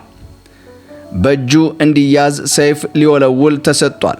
ገዳዩ በእጁ እንዲጨብጠው ተስሏል፣ ተወልውሏል። የሰው ልጅ ሆይ ይህ በሕዝቤ ላይ በእስራኤል መሳፍንት ሁሉ ላይ መጥቷልና ጩኽ፣ ዋይታም አሰማ። እነርሱም ከሕዝቤ ጋር በአንድነት ላይ ለሰይፍ ተሰጠዋል። ስለዚህ ደረትህን ምታ። ፈተና በእርግጥ ይመጣል። ሰይፉ የናቀው በትረ መንግሥት ዘላቂነት ባይኖረውስ ይላል ጌታ እግዚአብሔር። እንግዲህ የሰው ልጅ ሆይ ትንቢት ተናገር፣ በእጅህም አጨብጭብ። ሰይፉ 2 ጊዜ 3 ጊዜም ይምታ። በእጅጉ የሚገድል ለግድያ የሚሆን በየአቅጣጫውም የሚከባቸው ሰይፍ ነው። ልብ ሁሉ ይቀልጥ ዘንድ የሚወድቁትም እንዲበዙ በበሮቻቸው ሁሉ የግድያውን ሰይፍ አኑሬአለሁ። ወዮ እንዲያብረቀርቅ ተወልውሏል፣ ለመግደል ተመዟል። ሰይፍ ሆይ በስለትህ አቅጣጫ ሁሉ ወደ ቀኝ ወደ ግራ ቁረጥ። እኔም በእጅ አጨበጭባለሁ፣ ቁጣዬም ይበርዳል። እኔ እግዚአብሔር ተናግሬአለሁ። የእግዚአብሔር ቃል እንዲህ ሲል ወደ እኔ መጣ። የሰው ልጅ ሆይ የባቢሎን ንጉሥ ሰይፍ የሚያመጣባቸው የ2 መንገዶች ካርታ ንደፍ። መንገዶችም ከአንድ አገር የሚነሱ ናቸው። መንገዱም ወደ ከተማው በሚገነጥለው ቦታ ላይ ምልክት አቁም። በአሞራውያን ከተማ በረባት ላይ ለሚመጣው ሰይፍ አንደኛውን መንገድ ምልክት አድርግ። በይሁዳና በተመሸገችው ከተማ በኢየሩሳሌም ላይ ለሚመጣው ሰይፍ ሁለተኛ መንገድ ምልክት አድርግ። የባቢሎን ንጉሥ በጥንቆላ ምሪት ለማግኘት በመንታ መንገድ ላይ በሁለቱም ጎዳናዎች መጋጠሚያ ላይ ይቆማል። ቀስቶቹን በመወዝወዝ ዕጣ ይጥላል። አማልክቱን ያማክራል፣ ጉበትንም ይመረምራል። የቅጥር መዳረሻ አጥቶ እንዲያቆም፣ ለመግደል ትእዛዝ እንዲሰጥ፣ ፉከራ እንዲያሰማ፣ ቅጥር መዳረሻውን በከተሞች በር ላይ እንዲያደርግ፣ የአፈር ድልድል እንዲያበጅና ምሽግ እንዲሠራ የኢየሩሳሌም ዕጣ በቀኝ እጁ ወጣ። በሕዝቅኤል ምዕራፍ 22 ስለ ኢየሩሳሌም ኃጢአት እንደዚህ ይናገራል።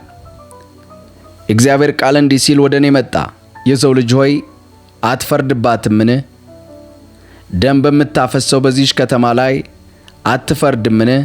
ጸያፍ ተግባሯን ፊት ለፊት ንገራት፣ እንዲህም በላት፣ ጌታ እግዚአብሔር እንዲህ ይላል፣ በመካከልሽ ደምን በማፍሰስና ጣዖታትን በመስራት ራስሽን በምታረክሺ ፍርድን በራስሽ ላይ የምታፈጥኝ ከተማ ሆይ ባፈሰስሽው ደም በድለሻል፣ በሠራሽውም ጣዖት ረክሰሻል።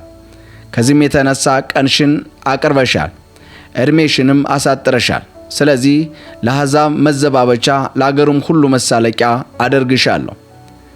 አንቺ የተዋረድሽና ሽብር የሞላብሽ ሆይ በቅርብሽ በሩቅ ያሉ ይሳለቁብሻል።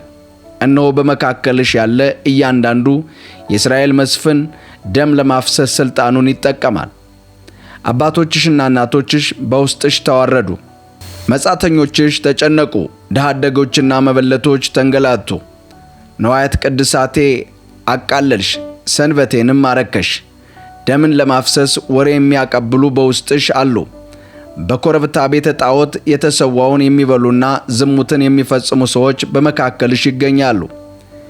የአባቶቻቸውን መኝታ የሚደፍሩ ሰዎች በውስጥሽ አሉ። በሥርዓቱ መሠረት ንጹሕ ባልሆኑበት በወር አበባቸው ጊዜ ሴቶችን በማስገደድ የሚደፍሩ በመካከልሽ ይገኛሉ። በውስጥሽ አንዱ የባልንጀራውን ሚስት ያባልጋል፣ ሌላውም የልጁን ሚስት ያስነውራል። ሌላው ደግሞ የገዛ እህቱ የሆነችውን የአባቱን ልጅ ይደፍራል። በመካከላሽ ያለ ሰው ደም ለማፍሰስ ጉቦ ይቀበላል። አንቺ አራጣና ከፍተኛ ወለድ በመውሰድ ከባልንጀሮችሽ የማይገባ ትርፍ ትዘርፊያለሽ። እኔንም ረስተሻል ይላል ጌታ እግዚአብሔር። ያለ አግባብ ባገኘሽው ጥቅምና በመካከልሽ ባፈሰስሽው ደም ላይ እጄን አጨበጭባለሁ። እኔ ልቀጣሽ በምነሳበት ጊዜ በልበ ሙሉነት መቆም ትችያለሽን? ወይስ እጅሽ ሊበረታ ይችላልን? እኔ እግዚአብሔር ተናግሬአለሁ፣ አደርገውማለሁ። በሕዝቦች መካከል እበትንሻለሁ፣ በአገሮችም እዘራሻለሁ፣ ከርኩሰትሽም አጠራሻለሁ።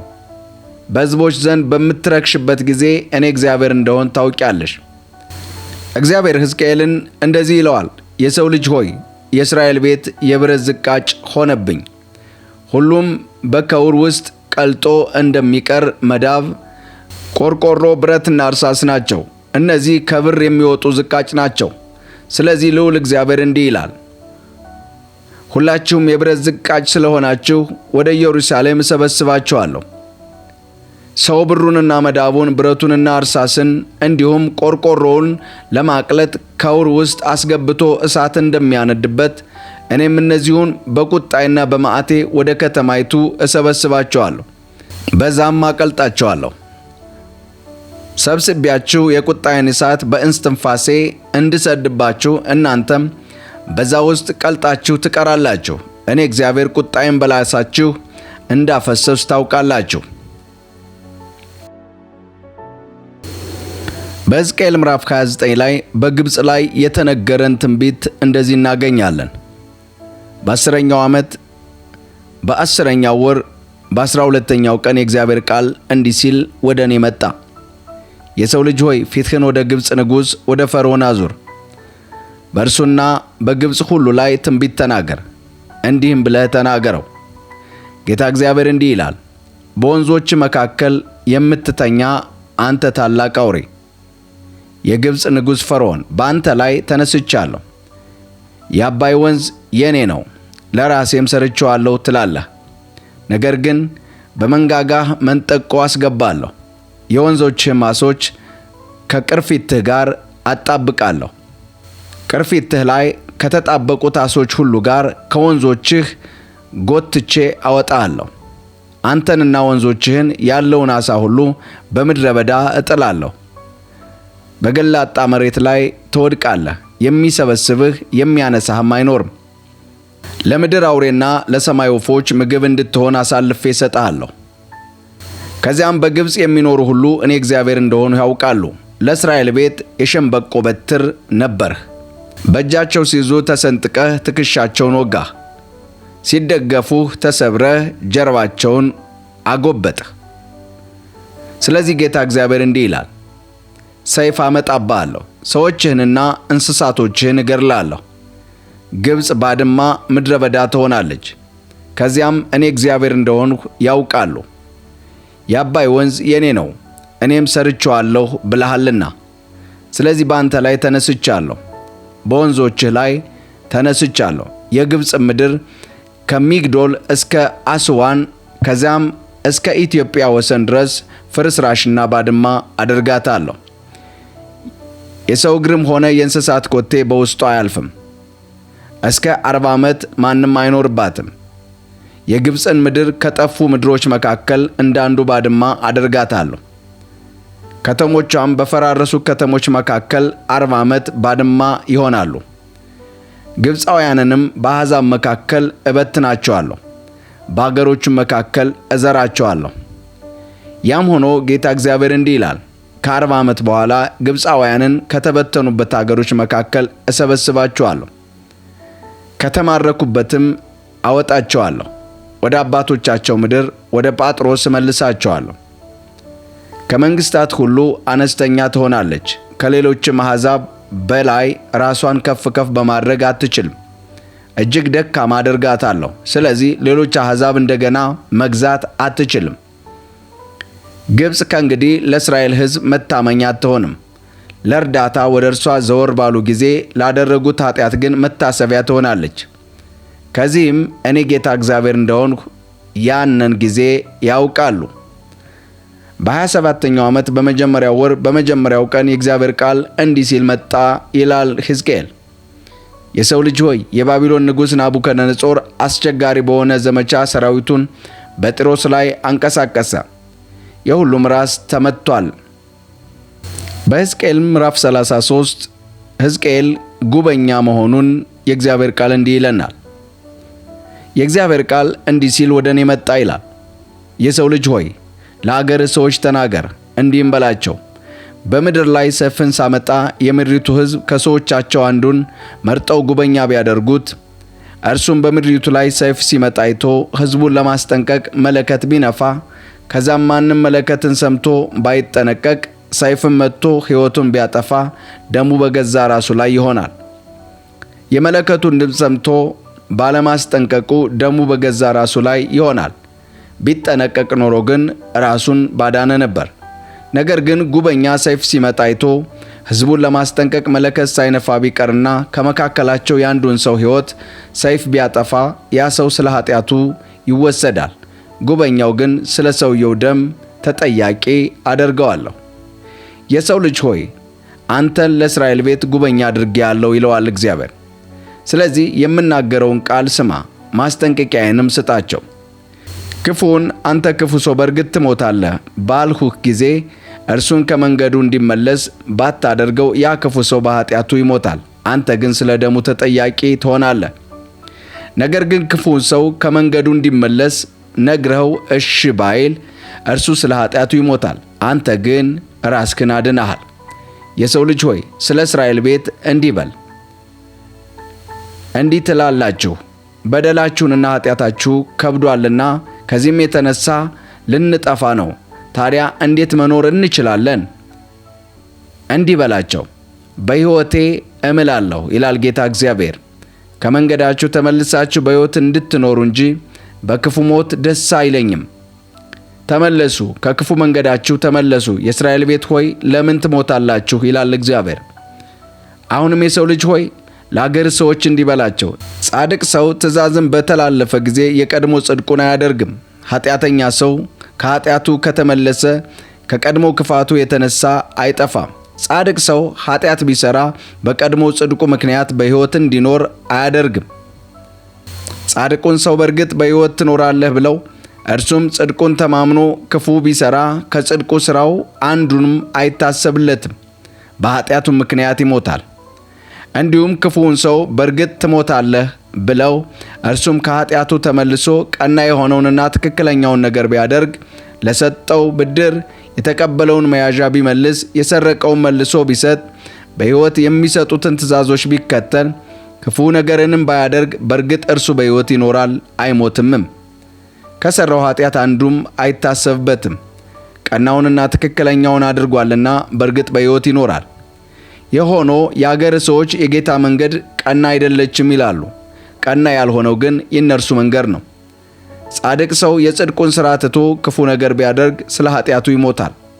ክፉም ሰው ክፉውን ሥራ ተመልሶ ቀናውንና ትክክለኛውን ነገር ቢያደርግ ይህ በማድረጉ በሕይወት ይኖራል። ይሁን እንጂ የእስራኤል ቤት ሆይ የጌታ መንገድ ቀና አይደለችም ትላላችሁ። ነገር ግን በእያንዳንዳችሁ ላይ እንደ መንገዳችሁ እፈርድባችኋለሁ ይላል እግዚአብሔር። በሕዝቅኤል ምዕራፍ 33 ቁጥር 21 ላይ የእስራኤልን መውደቅ እናገኛለን። በተማረክን በ12ኛው ዓመት በ10ኛው ወር በ5ኛው ቀን ከኢየሩሳሌም ያመለጠ አንድ ሰው ወደ እኔ መጥቶ ከተማይቱ ወደቀች አለኝ። ሰውየውም ከመድረሱ በፊት በነበረው ምሽት የእግዚአብሔር እጅ በላዬ ላይ ነበረች። በማለዳም ሰውየው ወደ እኔ ከመምጣቱ በፊት እግዚአብሔር አፌን ከፈተ፣ አፌም ተከፈተ። ከዛም በኋላ ዝም አላልኩም። በሕዝቅኤል ምዕራፍ 36 ለእስራኤል ተራሮች የተነገረ ትንቢት። የሰው ልጅ ሆይ ለእስራኤል ተራሮች ትንቢት ተናገር፣ እንዲህ በል። የእስራኤል ተራሮች ሆይ የእግዚአብሔርን ቃል ስሙ። ጌታ እግዚአብሔር እንዲህ ይላል፣ ጠላት ስላንቺ እሰይ፣ እነዚያ የአጥንት ተራሮች የእኛ ርስት ሆነዋል ብሏል።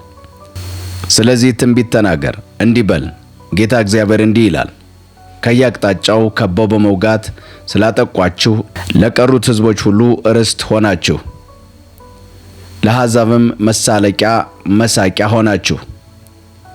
ስለዚህ የእስራኤል ተራሮች ሆይ ጌታ እግዚአብሔርን ቃል ስሙ።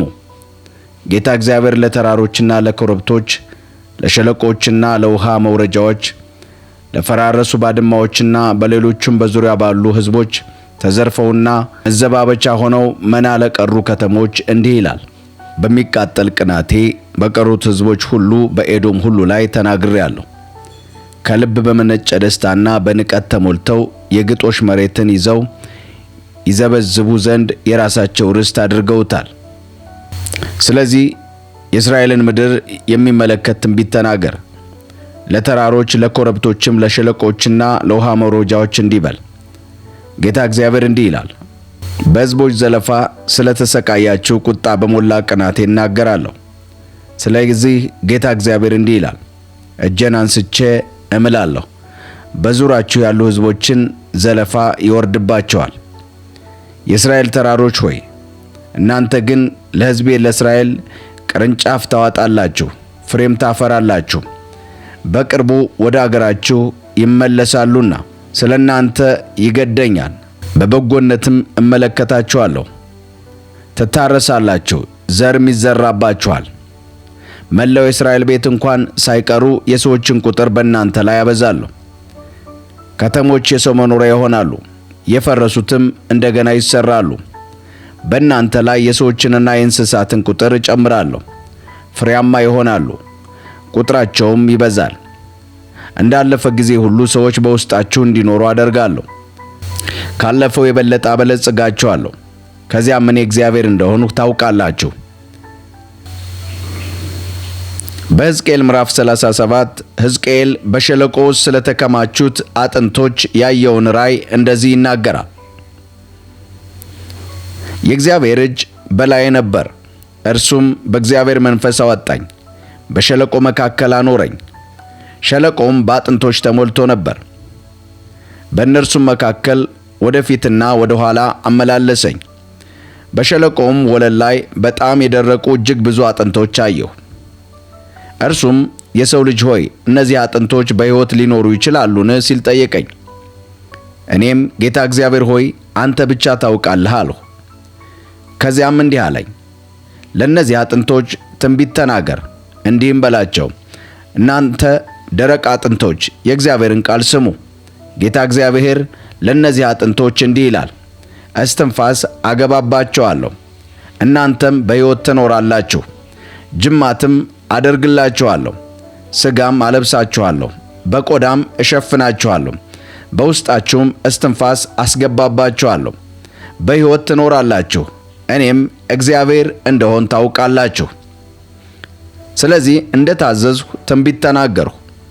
ትንቢቱም በምናገርበት ጊዜ የሹክሹክታ ድምፅ ተሰማ፣ አጥንቶችም አንድ ላይ ሆኑ፣ አጥንት ከአጥንት ጋር ተጋጠመ። እኔም ተመለከቱ፣ ጅማት ነበረባቸው፣ ሥጋም በላያቸው ታየ፣ ቆዳም ሸፈኗቸዋል፣ እስትንፋስ ግን በውስጣቸው አልነበረም። ከዛም እንዲህ አለኝ፣ የሰው ልጅ ሆይ ለነፋስ ትንቢት ተናገር፣ እንዲህም በለው፣ ጌታ እግዚአብሔር እንዲህ ይላል፣ ነፋስ ሆይ ከአራቱም ነፋሳት ዘንድ ና፣ በሕይወት እንዲኖሩ በእነዚህ በተገደሉ ላይ እፍ በልባቸው በል አለኝ። ስለዚህም እንደ ታዘዝሁ ትንቢት ተናገርሁ። እስትንፋስም ገባባቸው፣ ሕያዋንም ሆኑ፣ እጅግም ታላቅ ሰራዊት ሆነው በእግራቸው ቆሙ። ከዛም እንዲህ አለኝ፣ የሰው ልጅ ሆይ እነዚህ አጥንቶች መላው የእስራኤል ቤት ናቸው። እንዲህም ይላሉ፣ አጥንቶቻችን ደርቀዋል፣ ተስፋም የለንም፣ ተስፋችንም ተቆርጧል። ስለዚህ ትንቢት ተናገር፣ እንዲህም በላቸው፣ ጌታ እግዚአብሔር እንዲህ ይላል፣ ሕዝቤ ሆይ መቃብሮቻችሁን እከፍታለሁ፣ ከውስጣቸው አወጣችኋለሁ፣ ወደ እስራኤል ምድር መልሼ አመጣችኋለሁ። እዚያም እናንተ ሕዝቤ ሆይ መቃብሮቻችሁን ከፍቼ ሳወጣችሁ እኔ እግዚአብሔር እንደሆንሁ ታውቃላችሁ። መንፈሴም በውስጣቸው አስቀምጣለሁ፣ እናንተም በሕይወት ትኖራላችሁ። በገዛ ምድራችሁ አስቀምጣችኋለሁ። ከዚያም እኔ እግዚአብሔር እንደሆንሁ እንደ ተናገርሁም ታውቃላችሁ ይላል ጌታ እግዚአብሔር። የሰው ልጅ ሆይ አንድ በትር ወስደህ የይሁዳና የተባባሪዎቹ የእስራኤላውያን ብለህ ጻፍበት። ከዛም ሌላ በትር ወስደህ የኤፍሬም የዮሴፍና የተባባሪዎቹ የእስራኤል ቤት ሁሉ ብለህ ጻፍበት። እንደ አንድ በትር የሆኑ ዘንድ በእጅህ ላይ አጋጥመህ ያዛቸው። የአገርህ ልጆች ይህን ምን ማለት እንደሆነ አትነግረንምን ብለው ሲጠይቁህ እንዲህ በላቸው፣ ጌታ እግዚአብሔር እንዲህ ይላል፣ በኤፍሬም እጅ ያለውን የዮሴፍን በትርና የተባባሪዎችን የእስራኤላውያን ነገድ በትር እወስዳለሁ፣ ከይሁዳ በትር ጋር አጋጥሜ አንድ ወጥ በትር አደርጋቸዋለሁ። እነርሱም በእጄ አንድ በትር ይሆናሉ። የጻፍክባቸውን በትሮች ከፊት ለፊታቸው ያዝ። እንዲህም በላቸው፣ ጌታ እግዚአብሔር እንዲህ ይላል፣ እስራኤላውያን ከሄዱባቸው አሕዛብ መካከል አወጣቸዋለሁ፣ ከየስፍራቸውም ሰብስቤ ወደ ገዛ ምድራቸው መልሳቸዋለሁ። በምድሪቱም በእስራኤል ተራሮች ላይ አንድ ሕዝብ አደርጋቸዋለሁ። በሁሉም ላይ አንድ ንጉሥ ይነግሣል። ከእንግዲህም ሁለት ሕዝብ አይሆኑም፣ መንግሥታቸውም ለሁለት አይከፈልም። በጣዖቶቻቸው በአጸያፊ ምስሎቻቸው ወይም በማንኛውም ኃጢአት ራሳቸውን አያረክሱም። ነገር ግን እኔን በመተው ከሠሩት ኃጢአት ሁሉ አድናቸዋለሁ፣ አነጻቸዋለሁ። እነርሱም ሕዝቤ ይሆኑኛል፣ እኔም አምላክ እሆናቸዋለሁ። ባሪያዬ ዳዊት በላያቸው ይነግሣል። ሁሉንም አንድ እረኛ ይኖራቸዋል። ሕጌን ይከተላሉ፣ ሥርዓቴንም በጥንቃቄ ይጠብቃሉ። አባቶቻችሁ በኖሩበት ለባሪያዬ ለያዕቆብ በሰጠሁት ምድር ይኖራሉ። በዚያም እነሱ ልጆቻቸውንና የልጅ ልጆቻቸውን ለዘላለም ይኖራሉ። ባሪያዬ ዳዊትም ለዘላለም ንጉሣቸው ይሆናል። ከእነርሱ ጋር የሰላም ቃል ኪዳን አደርጋለሁ። ቃል ኪዳኑም የዘላለም ይሆናል። አጸናቸዋለሁ፣ አበዛቸውም አለሁ። መቅደሴንም በመካከላቸው ለዘላለም አኖራለሁ። ማደሪያም ከእነርሱ ጋር ይሆናል። አምላካቸው ሆናለሁ፣ እነርሱም ሕዝቤ ይሆናሉ። መቅደሴም ለዘላለም በመካከላቸው በሚሆንበት ጊዜ አሕዛብ እኔ እግዚአብሔር እስራኤልን እንደ ቀደስሁ ያውቃሉ።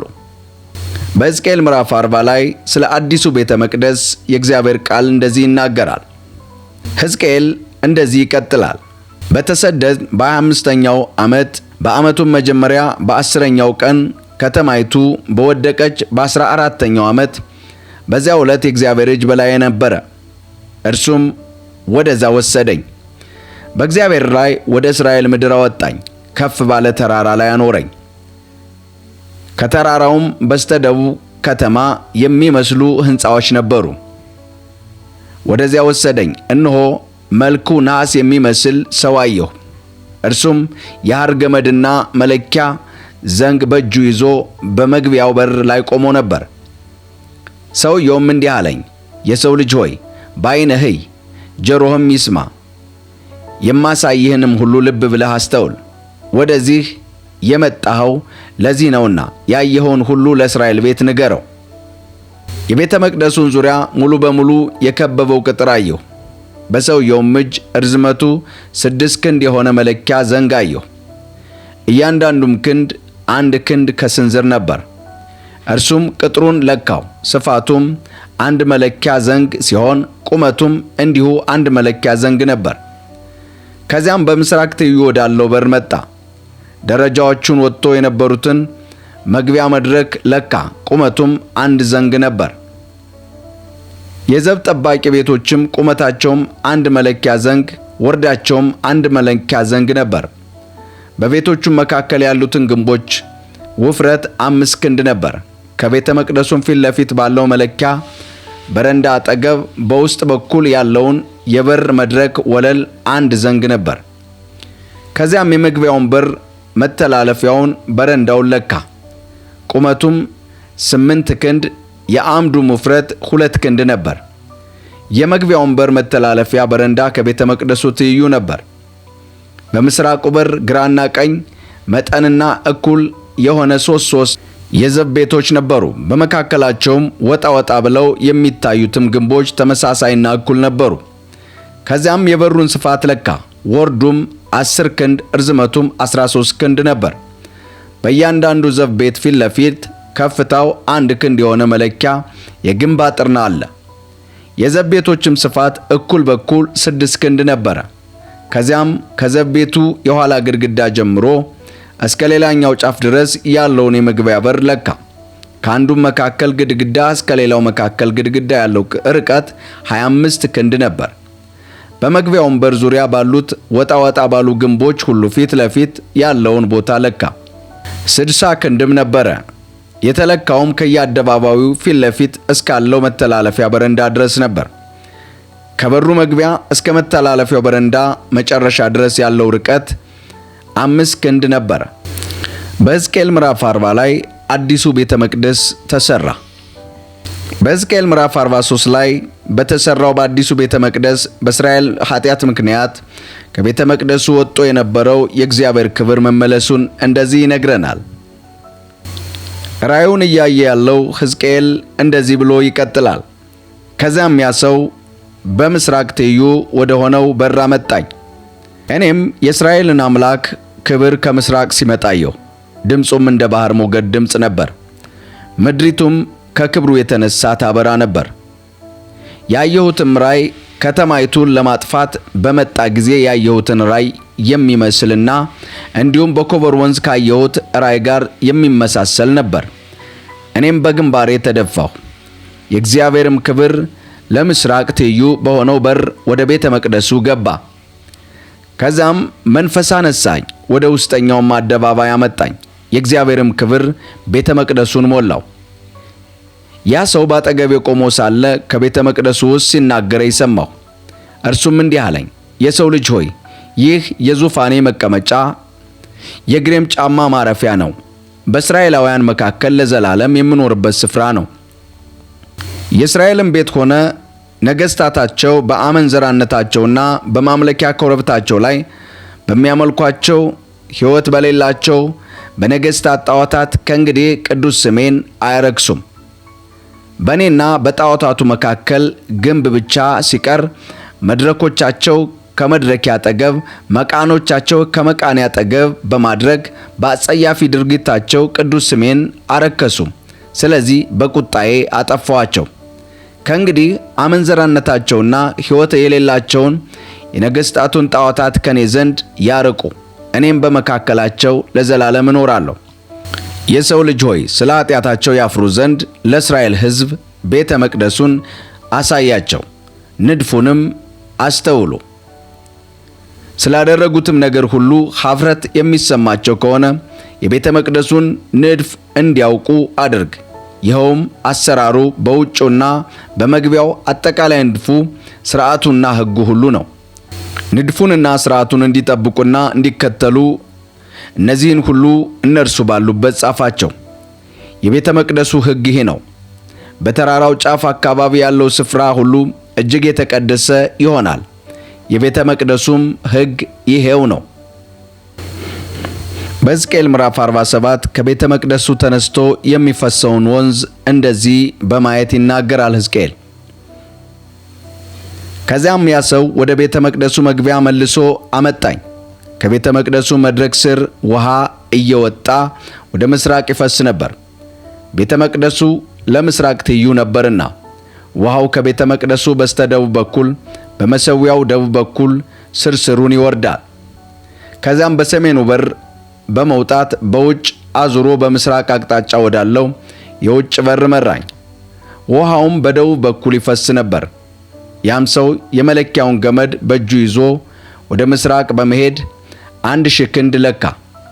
ከዚያም እስከ ቁርጭምጭሚት የሚደርስ ውሃ ውስጥ መራኝ። ቀጥሎም 1000 ክንድ ለካ። እስከ ጉልበት በሚደርስ ውሃም መራኝ። ከዚያም ሌላ 1 ክንድ ለካ፣ እስከ ወገብ በሚደርስም ውሃ መራኝ። እንደገናም 1 ክንድ ለካ። አሁን ግን ልሻገረው የማልችል ወንዝ ሆነ።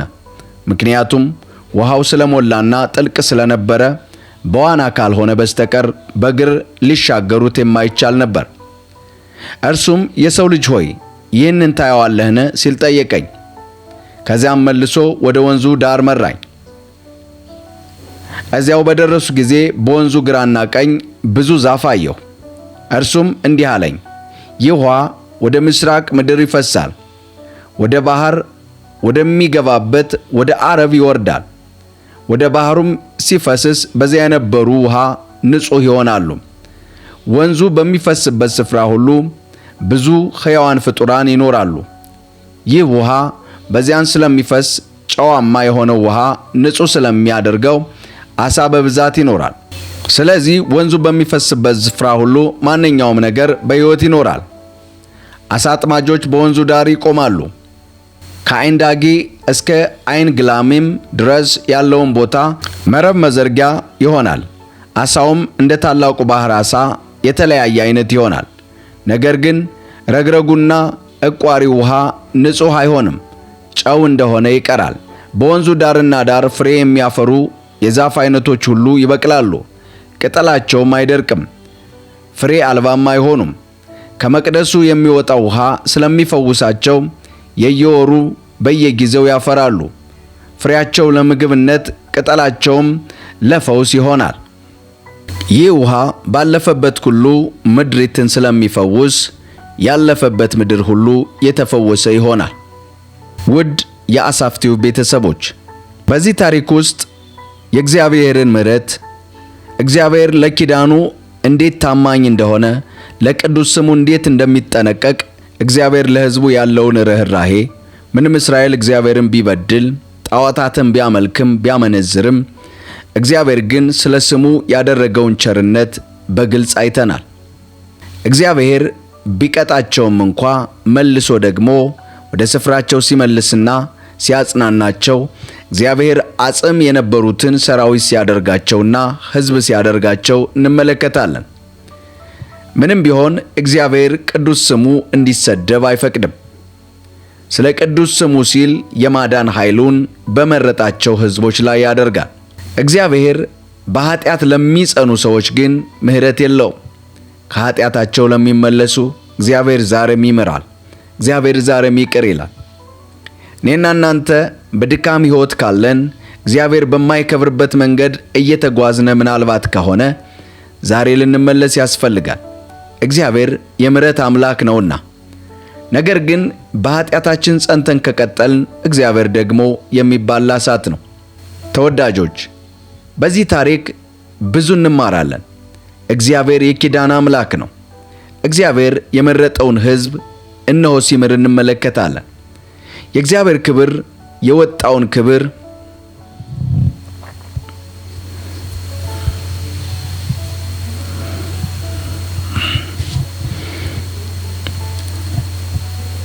ሕዝቅኤል በደረቁ አጥንቶች መካከል እግዚአብሔር እንዳሳረፈው ነው።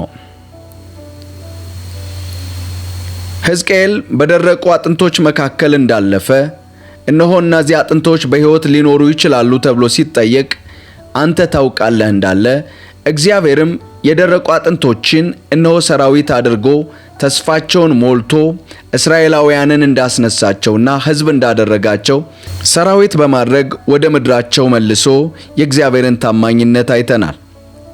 ዛሬ በብዙ ተስፋ መቁረጥ ውስጥ የምናልፍ ሰዎች ልንኖር እንችላለን። እግዚአብሔር አምላክ እንደገና ተስፋችንን ያድሳል። እግዚአብሔር እንደገና አምላክ ነው። ከወደቅንበት ተስፋችን ከተሟጠጠበት እግዚአብሔር እንደገና ያስነሳናል። እንደገና እግዚአብሔር ወደ ነበረን ክብር፣ እግዚአብሔር ወደ ነበረን ጉልበት፣ ወደ ነበረን አቅም እግዚአብሔር ይመልሰናል። እግዚአብሔር አምላካችን የእንደገና አምላክ ነው። እግዚአብሔር በኃይሉ፣ በጸጋው፣ በፍቅሩ ወደ ሕይወታችን ይምጣ እንላለን። ጸጋ ይብዛላችሁ።